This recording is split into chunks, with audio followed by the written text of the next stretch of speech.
गहरा दुख जब हृदय को घेर लेता है तब हम किसी भी प्रकार का कार्य नहीं कर पाते। हमारा सारा जीवन जैसे रुक सा जाता है। इसी को कहते हैं शोक। प्रिय व्यक्ति की मृत्यु पर या प्रिय वस्तु के छूट जाने पर हम सब ने कभी ना कभी शोक का अनुभव अवश्य किया है। क्या शोक अनुचित है? क्या किसी की मृत्यु पर या किसी वस्तु के छूट जाने पर हमें शोक नहीं करना चाहिए? यदि हमें किसी की मृत्यु का शोक नहीं, किसी वस्तु के छूट जाने का शोक नहीं, तो इसका अर्थ क्या ऐसा नहीं होता कि हमने उस व्यक्ति या वस्तु का मूल्य ही नहीं जाना, उससे प्रेम ही नहीं किया?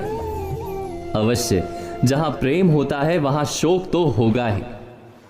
फिर भी सदा हमें शोक ना करने की सलाह क्यों दी जाती है? ऐसी सलाह देने वाला क्या हमारी भावनाओं का अपमान नहीं करता? जहां सच्चा प्रेम होता है और उस व्यक्ति या वस्तु से अंतर हो जाता है तो शोक अवश्य होता है, ऐसा हम समझते हैं। किंतु क्या वास्तव में हम शोक और दुख का अंतर जानते हैं? गहराई से विचार करेंगे तो हम समझ पाएंगे कि दुख गहरा होकर शोक नहीं बन जाता। जहां मोह होता है वहां शोक जन्म लेता है। अर्थात जब जब कोई व्यक्ति या वस्तु हमारे सुख का आधार बन जाते हैं तब उसके छूट जाने से शोक उत्पन्न होता है। विचार कीजिए, जब हमारे वृद्ध माता पिता या पितामह इनकी मृत्यु होती है तो क्या हमें गहरा दुख नहीं होता?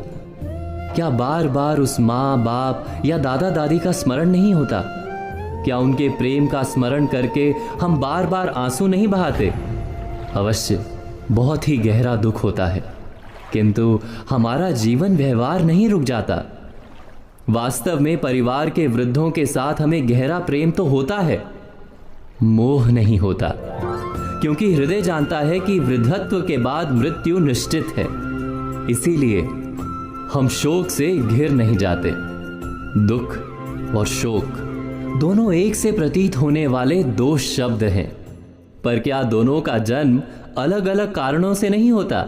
विचार कीजिए, दुख का जन्म प्रेम से होता है और शोक का जन्म मोह से होता है।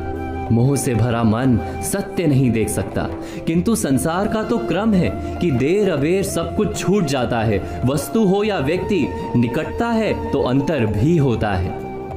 जब हम ये एक बात समझ लेते हैं तो हम ये भी समझ जाते हैं कि जीवन में दुख स्वाभाविक है, शोक अनुचित है। वास्तव में शोक हमारे अज्ञान का ही दूसरा नाम है।